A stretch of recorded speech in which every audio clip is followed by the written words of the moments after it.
Hey guys, welcome to source point. आज हम लोग डिस्कस करने वाले विजन आइज की करंट अफेयर्स जो कि हमारे जून मंथ की चल रही है।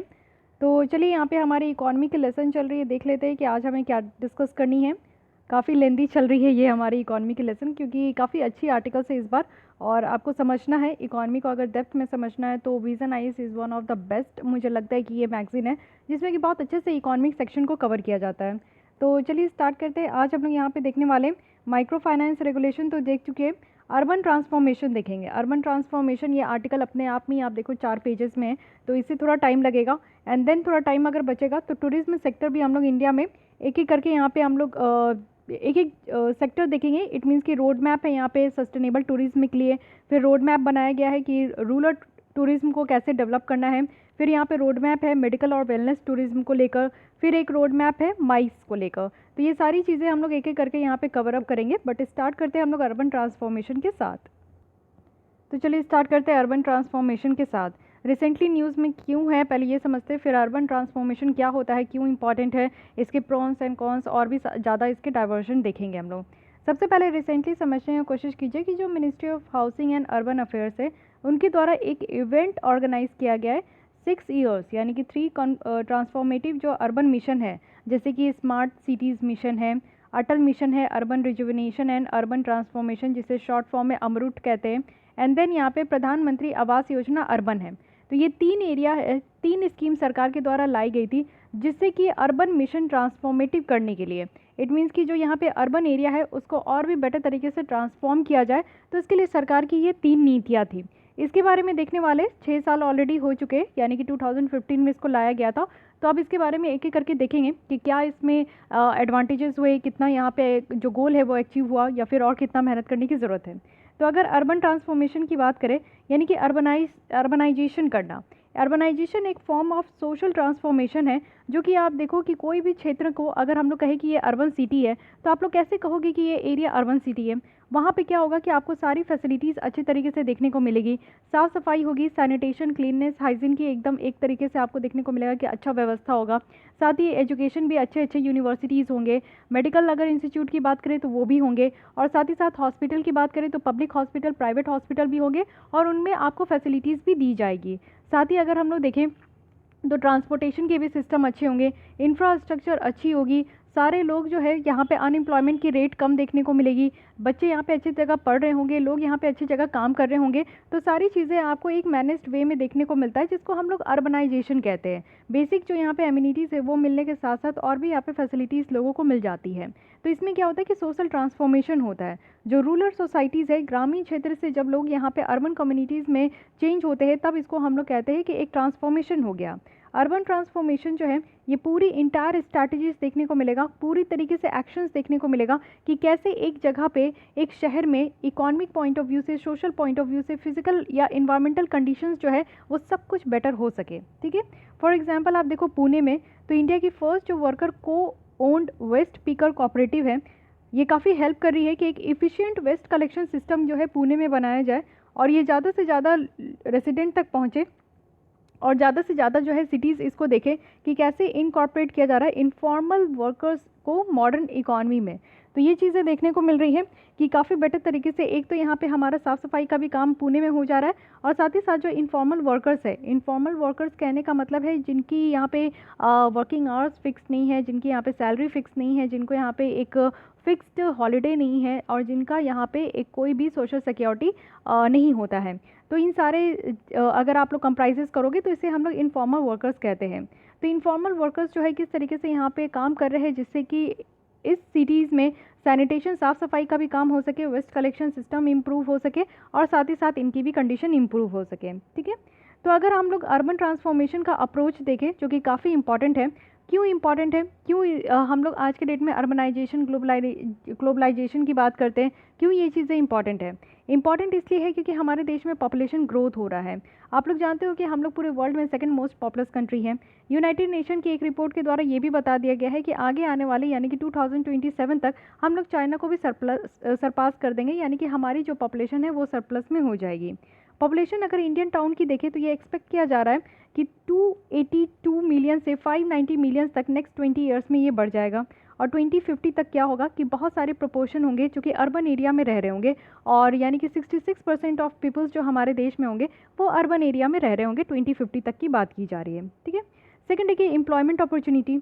आप देखो जैसे जैसे इंडस्ट्रियलाइजेशन होने लगा, चीज़ें जो है वो मैकेनाइजेशन होने लगी, इंडस्ट्री कहीं सेटअप होता है तो बहुत सारे लोगों को जॉब मिलती है, एम्प्लॉयमेंट क्रिएट होता है, वहाँ पे आपका डेवलपमेंट होता है। तो मेजोरिटी ऑफ जो यहाँ पे पीपल है वो माइग्रेट करते हैं अर्बन एरिया में। क्यों? क्योंकि उनको जॉब चाहिए, जॉब चाहिए मतलब कि पैसे चाहिए, पैसे चाहिए मतलब कि बेटर यहाँ पे लाइवलीहुड होगा। तो ये सारी चीज़ें आपको कहाँ अवेलेबल होती है? डेवलपमेंटल सेक्टर्स में, जैसे कि पब्लिक सेक्टर हो गया, पब्लिक हेल्थ हो गया, एजुकेशन हो गया, ट्रांसपोर्ट हो गया, स्पोर्ट्स हो गया, रिक्रिएशन हो गया। तो ये सारी जगह पे आपको देखने को मिलेगा कि एक बेटर तरीके से एम्प्लॉयमेंट अपॉर्चुनिटी अर्बन सिटीज़ में होते हैं। थर्ड अगर देखें तो इकोनॉमिक ग्रोथ है। इंडिया आप जानते हो कि one of the fastest growing economies है पूरे वर्ल्ड में, और हाई इकोनॉमिक ग्रोथ भी है क्योंकि हमारा टाउन और सिटीज़ बहुत ज़्यादा एक्सपैंड कर रहा है, बहुत ज़्यादा ग्रो भी कर रहा है। और इंडियन सिटीज़ की अगर हम लोग बात करें तो 70% जो इंडिया की जीडीपी है वो कहा जा रहा है कि 2030 तक होने वाला है। अगर हमारे इंडियन सिटीज़ की बात करें तो वो यहाँ पे कंट्रीब्यूट करेंगे, यानी कि जीडीपी जितना भी होगा उसका 70% तक हमारे इंडियन सिटीज़ जो है इसमें कंट्रीब्यूट करेंगे। फोर्थ है यहाँ पे सस्टेनेबल डेवलपमेंट। इट मीन्स कि हमें अपने देश में ऐसी डेवलपमेंट करनी है कि आज के जनरेशन के लोगों को सारी चीज़ें मिल सके और आगे आने वाली जनरेशन को भी सारी चीज़ें मिल सके, और साथ ही हमारे देश में ऐसा डेवलपमेंट हो जिससे कि हमारा इन्वायरमेंट, पीपल्स, एनिमल, ये सारे लोगों को कहीं ना कहीं से ये एडवर्स इम्पैक्ट ना हो। तो अर्बन ट्रांसफॉर्मेशन की बात करें तो एक सेंट्रल स्टेज में रख देता है सिटीज़ को, जिससे कि आप देखो कि चेंजेस देखने को मिलती है। चेंजेस कहाँ? तो लोकल और ग्लोबल सस्टेनेबिलिटी में रेजिलियंस आपको देखने को मिलेगा। और 2030 तक यूनाइटेड नेशन सस्टेनेबल डेवलपमेंट का गोल भी है। टोटल 17 गोल है जिसमें कि इसको अचीव करना है। तो आइए एक बार रिवाइज कर लेते हैं कि वो 17 गोल्स क्या क्या हैं। सो ये रहे टोटल 17 गोल्स, ठीक है।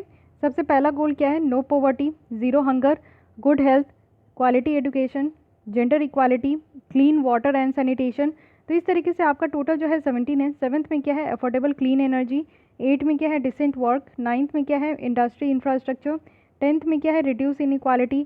11th में सस्टेनेबल सिटीज़। 12th में रिस्पॉन्सिबल यहाँ पे कंट्रीब्यूशन। एंड 13 में है यहाँ पे आपका क्लाइमेट चेंज। तो क्लाइमेट एक्शंस आप देखते हो कि यहाँ पे 13 में है। 14 में life below water, it means कि एक्वेटिक ऑर्गेनिजम्स के लिए। एंड 15 में लाइफ ऑन अर्थ। और अच्छा यहाँ पे 12th में क्या है? रिस्पॉन्सिबल कंजप्शन एंड प्रोडक्शन है, ठीक है। तो प्रोडक्शन याद रखना है कि ये 12th में है। और 16 में है पीस एंड जस्टिस। 17 में है partnership for the goal.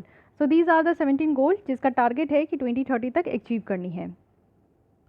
Okay, so these are the reasons due to which हम लोग यहाँ पे देख रहे हैं कि अर्बन ट्रांसफॉर्मेशन ज़रूरी है। लेकिन फिर भी आप देखो कि अर्बन ट्रांसफॉर्मेशन करने में काफ़ी चैलेंजेस निकल कर आती है। तो हर एक पहलू में देखेंगे कि क्या क्या चैलेंजेस हैं। इंस्टीट्यूशनल वे में अगर हम लोग देखें तो एक्चुअली आप देखो कि 74th अमेंडमेंट एक्ट किया गया। 74th अमेंडमेंट एक्ट करके क्या हुआ कि म्यूनिसिपैलिटीज़ ऐड किया गया, यानी कि अर्बन लोकल बॉडीज़ को एम्पावर किया गया फंक्शनली और फिनेंशियली भी। पब्लिक मोनोपोली है, यानी कि कुछ ऑर्गेनाइजेशन जो है इनएफिशिएंसी तरीके से काम करते हैं, तो टेक्निकल फ्लॉज भी देखने को मिलेगा in form of high leakage होता है, लैक ऑफ प्रिवेंटिव मेंटेनेंस है, साथ ही पुअर अकाउंटिंग है, और साथ ही स्टाफ बहुत ज़्यादा है, लैक ऑफ ऑटोनॉमी है। तो ये सारे कारण की वजह से आप देखो कि पब्लिक मोनोपोली है, यानी कि लोगों का यहाँ पे वर्चस्व ज़्यादा है और ज़्यादा तरीके से वो बेटर यहाँ पे काम नहीं कर पाते क्योंकि बहुत सारी चीज़ें लैकिंग है। स्टेट और नेशनल प्लानिंग यहाँ पे इंस्टीट्यूशन की बात करें तो यहाँ पे क्वालिफाइड जो प्लानिंग प्रोफेशनल्स है उनकी कमी देखने को मिलेगी। फोर्थ अगर हम लोग देखें तो मॉडर्न प्लानिंग फ्रेमवर्क की कमी है और यहाँ पे लिमिटेड आपको इफेक्टिव लैंड यूटिलाइजेशन देखने को मिलेगा। नेक्स्ट है यहाँ पे कि जिस तरीके से ट्रेंड बढ़ते जा रहा है, यानी कि जो रेशियो है रेवेन्यू जनरेशंस का अर्बन लोकल बॉडीज़ के साथ, तो वो डिक्लाइन होते जा रहा है। तो डिक्लाइन हो रहा है तो ये भी ट्रेंड आपको देखने को मिलेगा कि बढ़ते जा रही है। तो ये सारे जो है आपको देखने को मिलेगा कि चैलेंजेस है किस पॉइंट से, तो इंस्टीट्यूशनल पॉइंट से, ठीक है। इंफ्रास्ट्रक्चर पॉइंट ऑफ व्यू से देखें तो आपको देखने को मिलेगा कि जैसे अर्बन पॉपुलेशन ग्रोथ हो रहा है, जैसे ज़्यादा से ज़्यादा पॉपुलेशन बढ़ते जा रहा है, नेचुरल भी यानी कि बाय बर्थ भी और माइग्रेशन के थ्रू, क्योंकि आपको पता है कि ग्रामीण क्षेत्र से लोग जो है उठ के शहरी क्षेत्र में आ रहे हैं, तो माइग्रेशन एक बहुत बड़ा हर्डल्स हो चुका है, एक अपने आप में ही चैलेंजेस है उसको मेंटेन करना। तो इससे क्या होता है कि पब्लिक यूटिलिटीज़ में काफ़ी ज़्यादा प्रेशर होता है। इट मीन्स कि एक सिटीज़ में आप देखो जितने रिसोर्सेज है उसको डिस्ट्रीब्यूट करने में प्रॉब्लम हो जाती है। साथ ही सारे लोगों को हाउसिंग प्रोवाइड करना, साफ़ सफाई सैनिटेशन प्रोवाइड करना, ट्रांसपोर्ट प्रोवाइड करना, पीने के लिए पानी प्रोवाइड करना, इलेक्ट्रिसिटी, हेल्थ, एजुकेशन, इस तरीके से सारी बेसिक एमिनिटीज़ प्रोवाइड करना एक बहुत बड़ा चैलेंज हो जाता है। साथ ही आप देखो कि बहुत सारे ऐसे फील्ड है जहाँ पे लैक ऑफ इन्वेस्टमेंट देखने को मिलेगा। इन्वेस्टमेंट की कमी के कारण और कैपेसिटी बिल्डिंग की कमी के कारण जो है ये भी एक प्रॉब्लम है। साथ ही हाई इकोनॉमिक ग्रोथ के बावजूद भी आप देखो कि इंडियन सिटीज़ जो है ना वो यहाँ पे हाई इनकम इनक्वालिटी है। इट मीन्स कि किसी राज्य में आप देखो कि वहाँ के लोग अगर वहाँ पे काम कर रहे हैं तो ज़्यादा इनकम मिल रहा है, किसी और अन्य राज्य में अगर वही काम कर रहे हैं तो उनको कम वेतन मिल रहा है। और इनकम इनक्वालिटी भी आपको देखने को मिलता है कि कुछ राज्य में लोग अच्छा कमाते हैं, कुछ राज्य में उतना कमा नहीं पाते हैं। तो ये भी चीज़ें हैं, पुअर क्वालिटी ऑफ लाइफ भी देखने को मिलती है, ये इसमें भी डिफरेंस होता है। जैसे आप 2019 में देखो न्यू दिल्ली और मुंबई की जो रैंक थी वो ग्लोबल लाइवलिबिलिटी इंडेक्स में, तो यहाँ पे न्यू दिल्ली का जो रैंक था 118 था और मुंबई का जो है 119 था, वो भी कितने सिटीज़ में, तो 140 सिटीज़ में। तो ये आप समझ सकते हो कि कितना ज़्यादा डिफरेंस हो जाता है। मेट्रो सिटीज़ में अलग ही आपको सीन देखने को मिलता है और कुछ और सिटीज़ में आपको अलग ही सीन देखने को मिलता है। तो ये इंफ्रास्ट्रक्चर पॉइंट ऑफ व्यू से भी आप लोग देखो कि हाँ कहीं ना कहीं प्रॉब्लम होती है। इन्वायरमेंटल पॉइंट ऑफ व्यू से अगर हम लोग देखें तो अर्बन एरिया में ज़्यादा से ज़्यादा रिस्क होता है फ्लड आने का, अर्थक्वेक आने का, क्योंकि वहाँ पे लो डेंसिटी होती है, ओवर क्राउडिंग है, लोगों की भीड़ ज़्यादा है। साथ ही अर्बन एरिया आप देखो तो ज़्यादा से ज़्यादा आप यहाँ पे हीट आइलैंड भी कह सकते हैं, एयर यहाँ पे राइज़ हो रही है, ग्राउंड वाटर पॉल्यूशन हो रहा है और पानी की कमी देखने को मिल रही है। दिल्ली जैसे महाराष्ट्र वाले रीजन में आप देखो इतना क्राउडिंग है, वहाँ पे इतनी भीड़ है वहाँ पे कि हमेशा आपको देखने को मिलता है कि वाटर क्राइसिस से लोग जूझते हैं। साथ ही फॉर एग्जांपल आप देखो दिल्ली जैसे जगह पे बहुत ज़्यादा पॉल्यूशन हो है, एयर पॉल्यूशन नहीं है, वहाँ पे स्वच्छ हवा नहीं है कि लोग वहाँ पे इनहेल एक्सेल कर सके। मुंबई जैसे, चेन्नई जैसे जगह में आपको पता है कि फ्लड से लोग परेशान होते हैं, पुअर अर्बन प्लानिंग और मैनेजमेंट से लोग परेशान होते हैं। स्लम एरिया आपको महाराष्ट्र में बहुत ज़्यादा देखने को मिलता है।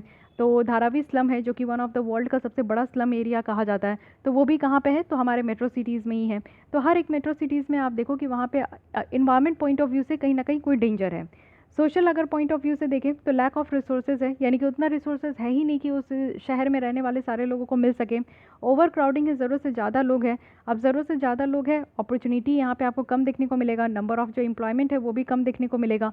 तो ऑब्वियस है कि वहाँ के लोग बेरोज़गार होंगे, बेरोज़गार है तो गरीबी ज़्यादा होगा, लैक ऑफ सोशल सर्विसेज होगी, एजुकेशन उस हिसाब से नहीं मिल पाएगा, सोशल प्रॉब्लम इससे क्रिएट होता है, बहुत सारे क्राइम निकल कर आते हैं। आप देखो पोस्ट कोविड के बाद जो है बहुत सारा क्राइम निकल कर आया है। क्यों निकल कर आए, क्योंकि लोगों के पास टेंशन है, स्ट्रेस है, लोगों की जॉब चली गई, लोगों को अपना जगह छोड़ कर आना पड़ा, तो बहुत सारी चीज़ें आपको देखने को मिल रही है।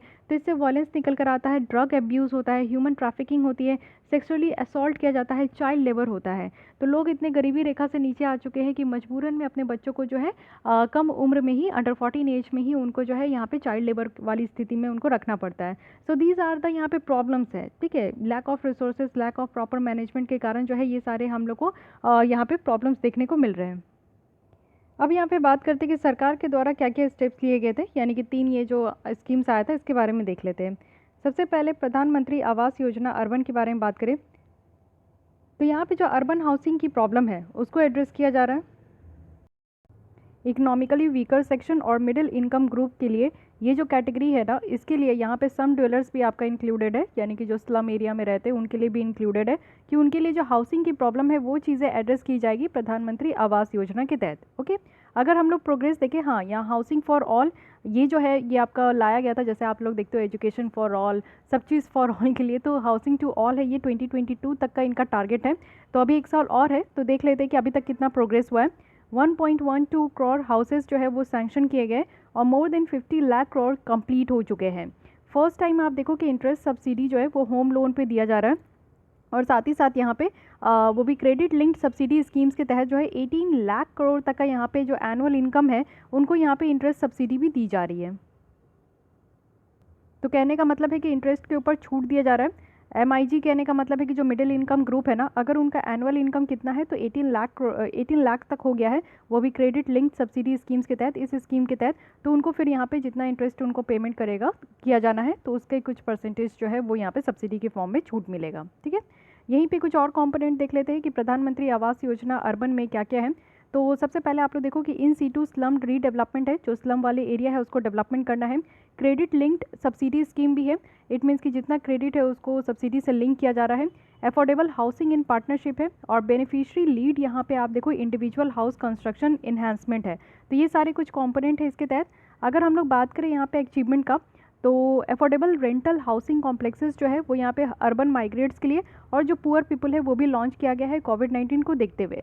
तो जितने भी माइग्रेंट्स जो वापस आ रहे हैं तो उनको इस तरीके से जो है यहाँ पे अफोर्डेबल रेंटल हाउसिंग यहाँ पे प्रोवाइड करना, यानी कि रेंट में जो रहने वाले लोग हैं उनको भी एक बेटर तरीके का जो है सस्ते रेंट में घर प्रोवाइड किया जाए।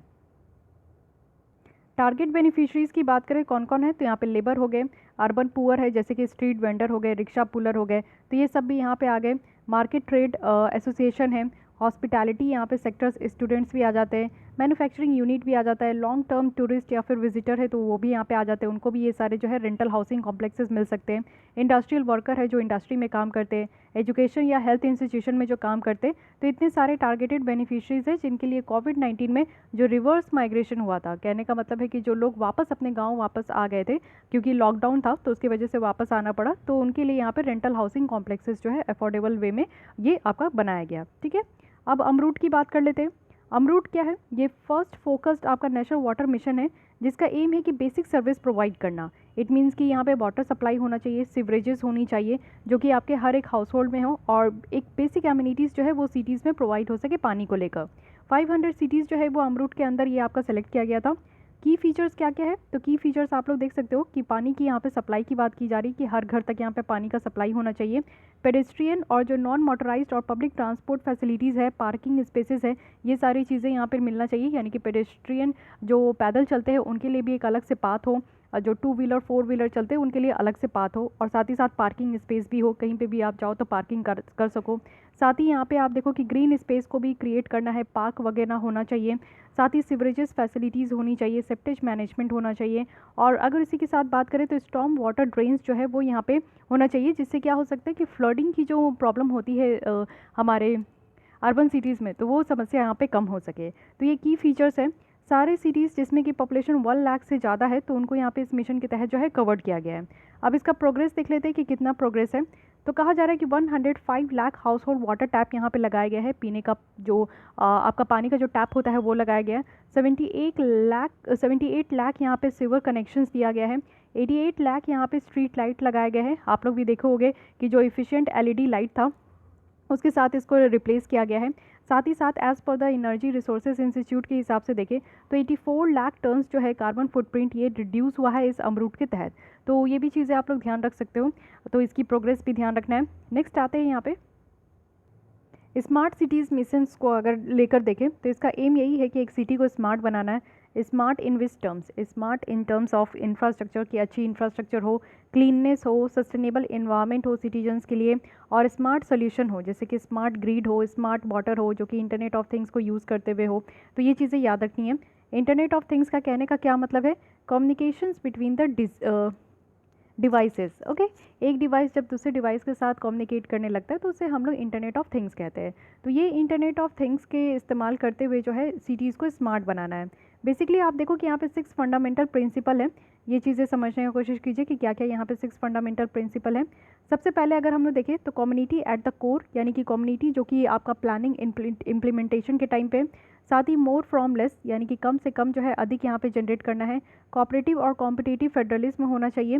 तो सिटीज़ जो है जो भी यहाँ पे कॉम्पिटिशन्स के थ्रू यहाँ पे सेलेक्टेड हुए हैं, तो एक्चुअली सारे सिटीज़ के बीच में एक कॉम्पिटिशन होनी चाहिए, हेल्दी कॉम्पिटिशन, और एक स्टेट दूसरे स्टेट को जो है कॉपरेट भी करे। साथ ही इंटीग्रेशन, इनोवेशन और सस्टेनेबिलिटी भी होनी चाहिए, कुछ इनोवेटिव मेथड भी होनी चाहिए, इंटीग्रेट होकर यानी कि एक साथ मिलकर काम करे, सस्टेनेबल सोल्यूशन होनी चाहिए, तो इस तरीके से काम कर सकते हैं। साथ ही टेक्नोलॉजी हो, जैसा कि आप देखो कि टेक्नोलॉजी होना चाहिए, ऐसा नहीं है कि टेक्नोलॉजी एक तरीके का गोल है जो कि हर एक सिटीज़ में प्रोवाइड किया जाए, बट टेक्नोलॉजी का हेल्प लेकर टेक्नोलॉजी का यूज़ करके जो है सारी सुविधा प्रोवाइड की जाए। कन्वर्जेंस हो, इट मीन्स कि सेक्टोरल और जो फाइनेंशियल कन्वर्जेंस है वो यहाँ पे देखने को मिले। फाइन, तो ये चीज़ें हो गई। साथ ही इसकी प्रोग्रेस अगर हम लोग देखें तो कहा जा रहा है कि 70 जो स्मार्ट सिटीज़ है उनको अब तक डेवलप किया गया है, और वो ऑपरेशनलाइज्ड भी है, ऑपरेशन में भी है, यानी कि काम भी कर रहे हैं, और साथ ही साथ ये काफ़ी यूज़ किया गया, यानी कि जो स्मार्ट सिटीज़ है यहाँ पे इंटीग्रेटेड कमांड और कंट्रोल सेंटर बनाए गए थे, जिसको कि वॉर रूम्स जैसा कोविड मैनेजमेंट के लिए इसको इस्तेमाल भी किया गया था। स्मार्ट सोलर है, स्मार्ट वाटर है, वाइब्रेंट पब्लिक स्पेसेस प्रोजेक्ट है जो कि काफ़ी ज़्यादा प्रोग्रेसिव पाथ दिखा रहा है इस मिशन को लेकर।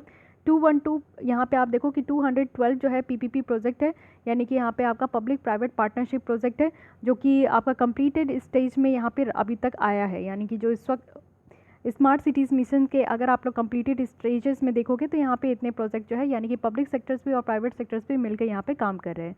सो ये 3 स्कीम है जो कि आपके अर्बन ट्रांसफॉर्मेशन में काफ़ी ज़्यादा इंपॉर्टेंट है और किस तरीके से यहाँ पे कैसा इनका प्रोग्रेस है ये भी हम लोग देख चुके हैं।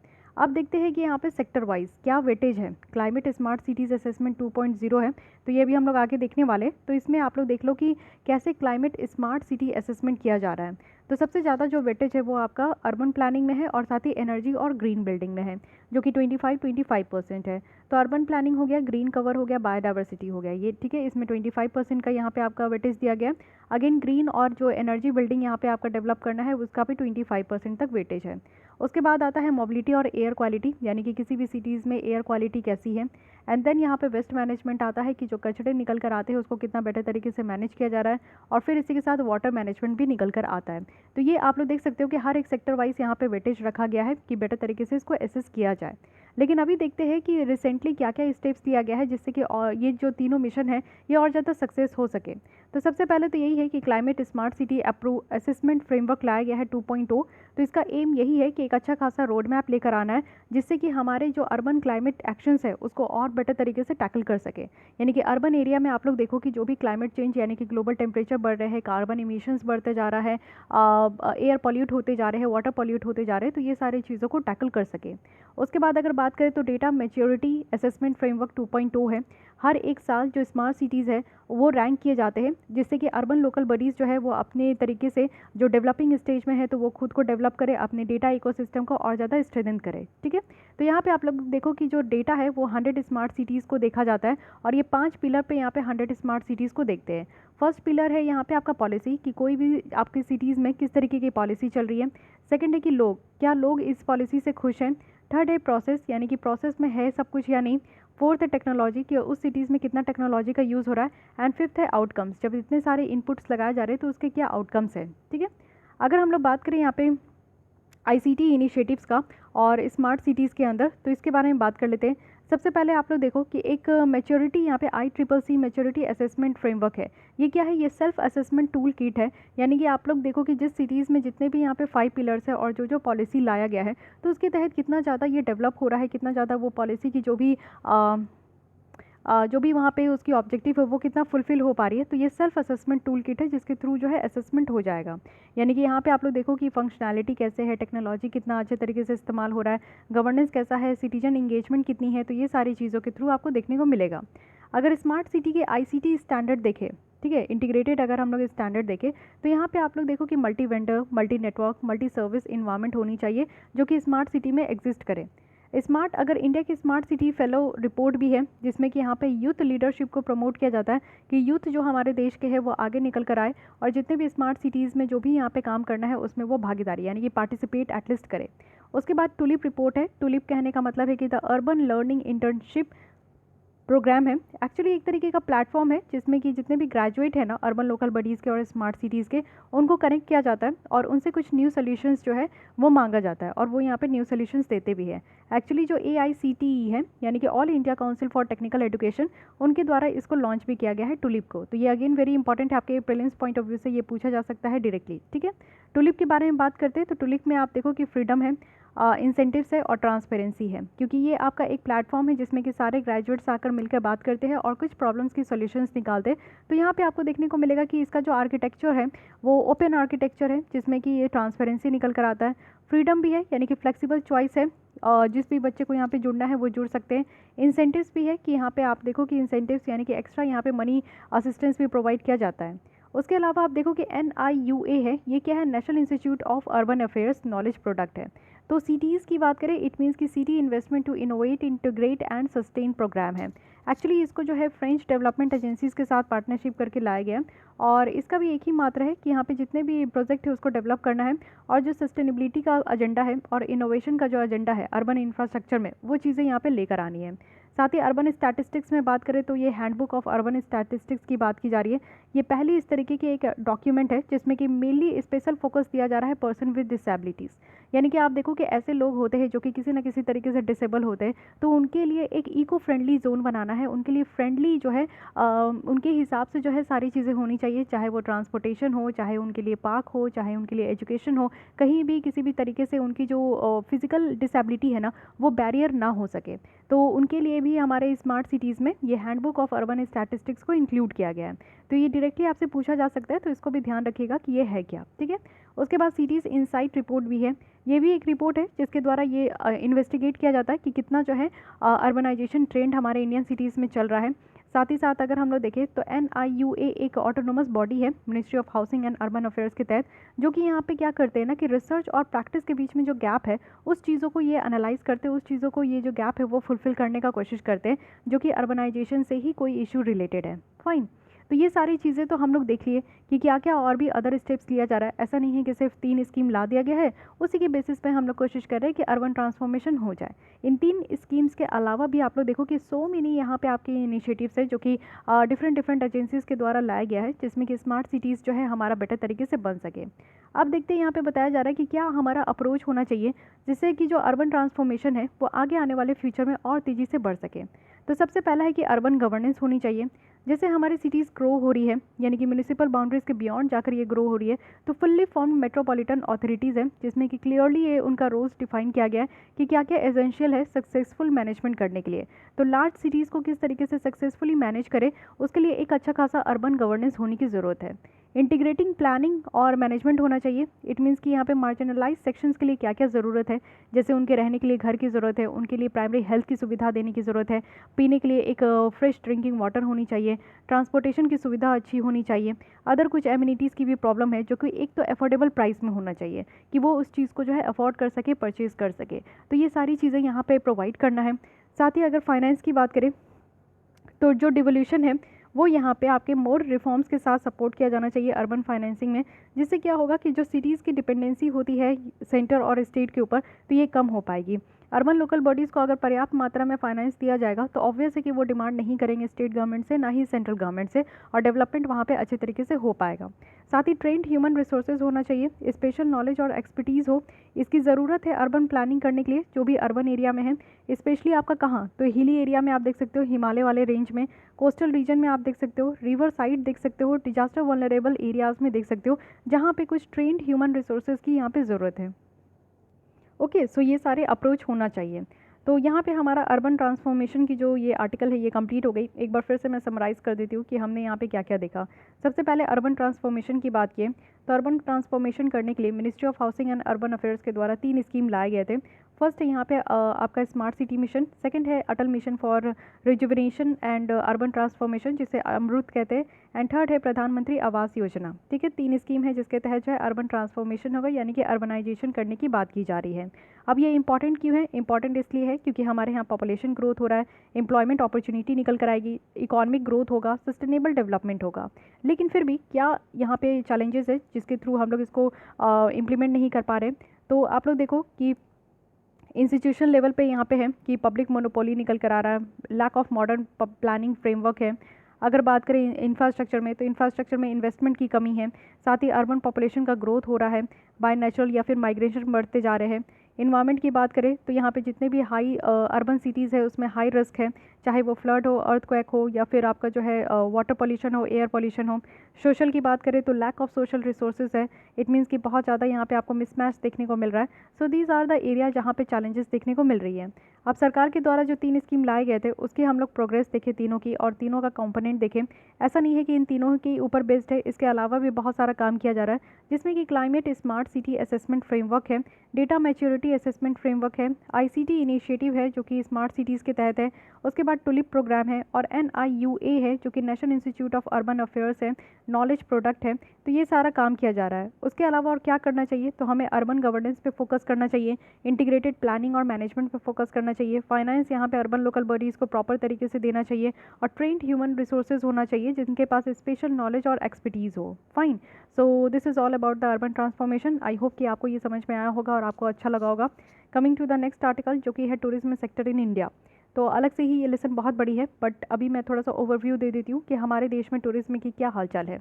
और रिसेंटली ये न्यूज़ में क्यों है, क्योंकि मिनिस्ट्री ऑफ टूरिज्म है जिनके द्वारा बहुत सारे ड्राफ्ट यहाँ पे लाए गए हैं और नेशनल स्ट्रैटेजीज़ और रोड मैप लाए गए हैं कि कैसे हम लोग अपने देश में टूरिज्म को प्रमोट कर सकते हैं और डेवलप कर सकते हैं। अब थोड़ा ओवरव्यू ले लेते हैं हमारे देश में क्या चल रहा है।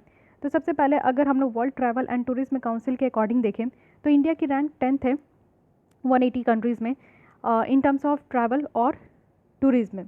यानी कि हमारे देश में जो टोटल यहाँ पे जीडीपी में कंट्रीब्यूट होता है 2019 में, तो उसके हिसाब से बताया गया है कि हमारा जो देश है वो 10th रैंक में आता है।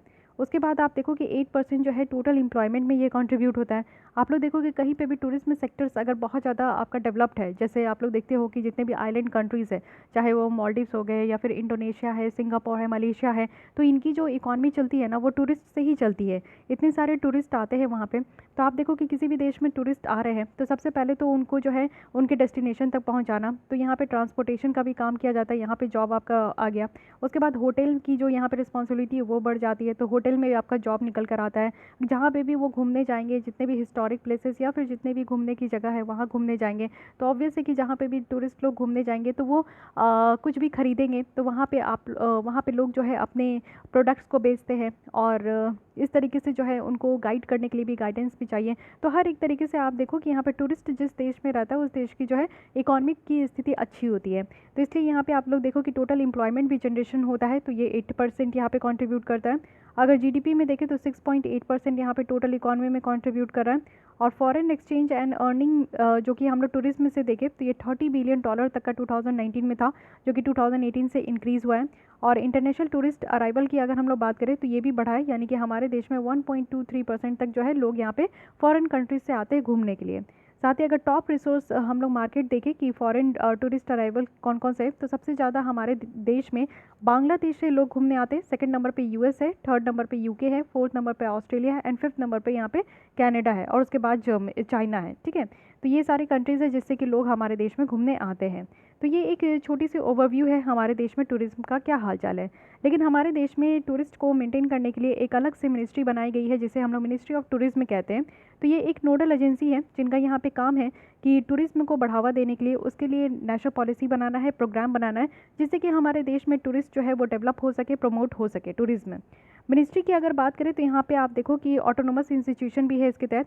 सबसे पहला है Indian institute of tourism and travel management, second है national council for hotel management and category technology, third है इंडियन क्यूलिनरी इंस्टीट्यूट। तो ये 3 इंस्टीट्यूट है जो कि इनके अंदर में काम करते हैं। उसके अलावा इंडियन टूरिज्म डेवलपमेंट कॉर्पोरेशन है जो कि सिर्फ और सिर्फ पब्लिक सेक्टर अंडरटेकिंग है और ये काम करते हैं मिनिस्ट्री ऑफ टूरिज्म के तहत। रिसेंट इनिशिएटिव क्या क्या किया गया है जिससे कि हमारे देश में टूरिज्म बढ़े, तो आपको पता है कि ई वीज़ा फैसिलिटी लाई गई है। अच्छा, एक बात बताइए, पासपोर्ट और वीज़ा के बीच में क्या डिफरेंस होता है? जैसे अगर आपको इंडिया से मलेशिया घूमने जाना है तो क्या होगा, इंडिया से अगर मलेशिया घूमने जाना है तो इंडिया में आपको पासपोर्ट दिया जाएगा कि इंडिया से आपको परमिशन मिल गई है कि ठीक है आप हमारे देश को छोड़ के दूसरे देश में थोड़ा दिन घूम के आ जाइए। लेकिन मलेशिया वाले भी तो आपको बुलाएंगे ना कि हाँ इनविटेशन देना है आपको, तो मलेशिया वाले आपको वीज़ा देंगे कि ठीक है आपकी अप्रूवल जो है वो यहाँ पे हो चुकी है, आप आइए हमारे देश में, जितने दिन के लिए भी आपको रहना आप पहले से बताओगे 7 दिन के लिए, तो 7 दिन के लिए आप घूम के जा सकते हो। तो यानी कि जिस देश से आप जा रहे हो वहाँ से आपको पासपोर्ट मिलता है और जिस देश को जा रहे हो वो देश आपको वीज़ा देता है। तो जैसे हमारे देश में बाहर से लोग आ रहे हैं, चाहे वो बांग्लादेश हो, चाइना हो, यूएस यूके से हो, तो उनको हम लोग वीज़ा देंगे और वो लोग अपने कंट्री से पासपोर्ट लेकर आएंगे। फाइन, तो ई वीज़ा फैसिलिटी है, इट मीन्स कि अब यहाँ पे आप लोग जो है ऑनलाइन ही भी वीज़ा आप लोग यहाँ पे अप्रूवल के लिए ले सकते हो। और इसको एक्सटेंड किया गया है, हम लोग 169 कंट्रीज़ को यहाँ पे एक्सटेंड किए गए हैं 5 सब कैटेगरीज़ में। इट मीन्स कि ई टूरिस्ट वीज़ा है, घूमने के पर्पज़ से आपको मिलेगा, बिजनेस करने के पर्पज़ से ई बिज़नेस वीज़ा मिलेगा, मेडिकल कुछ चेकअप करानी है या फिर आपको ट्रीटमेंट करानी है तो उसके लिए ई मेडिकल वीज़ा मिलेगा, मेडिकल अटेंडेंट वीज़ा भी मिलेगा, ई मेडिकल अटेंडेंट वीज़ा, ई कॉन्फ्रेंस वीज़ा भी मिलेगा। तो ये 5 तरीके का आपको वीज़ा है जो कि 169 कंट्रीज़ को हम लोग देते हैं। ट्रिपल एंट्री जो है वो भी परमिट किया गया है, यानी कि यहाँ पे आप देखो कि e medical visa for e medical attendant visa के लिए यहाँ पे आपका ट्रिपल एंट्री भी दी गई है। मिनिस्ट्री ऑफ टूरिज्म की बात करें तो इसमें 2 मेजर यहाँ पे स्कीम्स है जिनके तहत ये टूरिज्म इंफ्रास्ट्रक्चर को हमारे देश में और ज़्यादा बढ़ाएंगे। तो सबसे पहला है स्वदेश दर्शन। ये एक इंटीग्रेटेड डेवलपमेंट है जो कि थीम बेस्ड यहाँ पे टूरिस्ट आपका सर्किट चल रहा है, जो कि स्वदेश दर्शन है, यानी कि हमारे देश की दर्शन आप करो। तो यहाँ पे सर्किट के हिसाब से चल रहा है और 15 थीमेटिक सर्किट रखा गया है। इसमें क्या क्या है, सबसे पहले आप देखो कि नॉर्थ ईस्ट इंडिया सर्किट है, यानी कि नॉर्थ ईस्ट में जो 7 सिस्टर्स है उसमें पूरा एक सर्किट बनाया गया है। उसके बाद बुद्धिस्ट सर्किट बनाया गया है, जहाँ जहाँ पे बुद्ध भगवान की जो मूर्ति है, प्रतिमा है, उनकी खुद की कुछ स्टैचू है, स्तूपा है, तो वो सब घूमने के लिए है। हिमालयन सर्किट है, हिमालयन वाले रेंज में आपको घुमाया जाएगा। कोस्टल सर्किट है, यानी कि जो हमारे सदर्न पोर्शन है वहाँ पे। कृष्ण सर्किट है और डेजर्ट सर्किट है, जो कि आपका थार डेजर्ट है।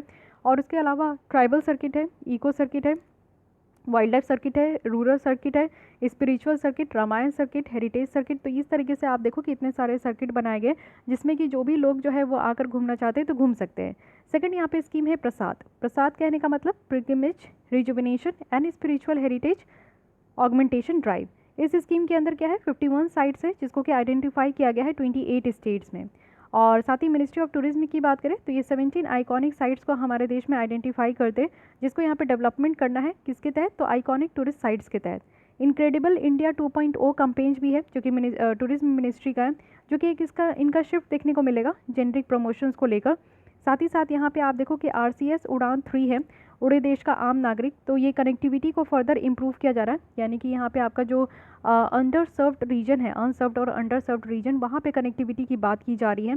तो 46 जो टूरिज्म रूट है उसको यहाँ पे कनेक्ट किया जाएगा, जिससे कि टूरिस्ट प्लेसेस जो है ना, जितने भी इंपॉर्टेंट टूरिस्ट प्लेसेस है उनको एटलीस्ट कनेक्ट किया जाए और मीन्स एयरवेज के माध्यम से जो है लोग एक जगह से दूसरी जगह जा सके। रिसेंटली सेंटर के द्वारा अनाउंस भी किया गया है कि वो फ्री वीज़ा देंगे 5 लाख टूरिस्ट को, और लोन गारंटी भी स्कीम भी यहाँ पे प्रोवाइड किया जाएगा। जितने भी रिकॉग्नाइज्ड 4 ऑपरेटर है, टूरिस्ट गाइड है, तो उनको भी यहाँ पे दिया जाएगा, क्योंकि कोविड-19 पैंडेमिक के कारण जो है इन लोगों की एकदम से हालत ख़राब हो चुकी है। इन लोगों का जॉब ख़त्म हो चुका है, क्योंकि संपूर्ण लॉकडाउन था पूरे ऑल ओवर द वर्ल्ड में, जिसके कारण लोग ना हमारे देश से बाहर जा पा रहे, ना बाहर के देश के लोग हमारे देश में आ पा रहे। तो इसके कारण जो है हमारे देश में आप देखो यहाँ पे बिजनेसेस भी घट गई, यानी कि टूरिस्ट की जो बिजनेसेस थी वो भी खत्म हो गई। तो उनको यहाँ पे सहायता देने के लिए फ्री वीज़ा दिया जा रहा है 5 लाख टूरिस्ट को, और एक लोन गारंटी स्कीम्स भी दी जा रही है कोविड-19 को देखते हुए। तो ये सारी कुछ पॉइंट्स हैं जो कि आप लोग अपना नोट डाउन कर सकते हैं, या फिर आपकी प्रीलिम्स में डायरेक्ट इससे क्वेश्चंस पूछे जा सकते हैं। ओके, तो यहाँ पे आप लोग देख सकते हो कि इमेंस पोटेंशियल है हमारे देश में टूरिज्म सेक्टर को लेकर। तो इसको और बढ़ावा देने के लिए मिनिस्ट्री के द्वारा, यानी कि मिनिस्ट्री ऑफ टूरिज्म के द्वारा काफ़ी अच्छे तरीके से यहाँ पे ड्राफ्ट किया गया है। तो एक एक करके हम लोग कल इसको देखने वाले हैं, 5 है टोटल, आई थिंक 4 या 5, ठीक है, जो भी है कल हम लोग देख लेंगे, ठीक है, क्योंकि अभी हम लोग स्टार्ट करेंगे तो ये काफ़ी लेक्चर लंबा हो जाएगा। तो आई होप कि आपको आज की लेसन अच्छी लगी होगी, और इसके बारे में, टूरिज्म के बारे में अभी थोड़ा बहुत हालचाल आप लोगों ने देख लिया, ठीक है। तो मिलते हैं कल हम लोग इसी टाइम पे। अगर आप लोग को डेली बेसिस में यहाँ पे करंट अफेयर्स की वीडियो देखनी है, लेक्चर देखनी है, तो आप लोग हमारे चैनल के साथ जुड़ जाइए। और अगर आपको ये लेसन अच्छी लगती है तो उसके लिए लाइक कीजिए, जिससे मुझे मोटिवेशन मिलता है। उसके अलावा आपको कोई भी डाउट, कोई सजेशन है तो आप कमेंट कर सकते हैं। मिलते हैं कल हम लोग इसी टाइम पर। आज के लिए बस इतना ही। Thank you.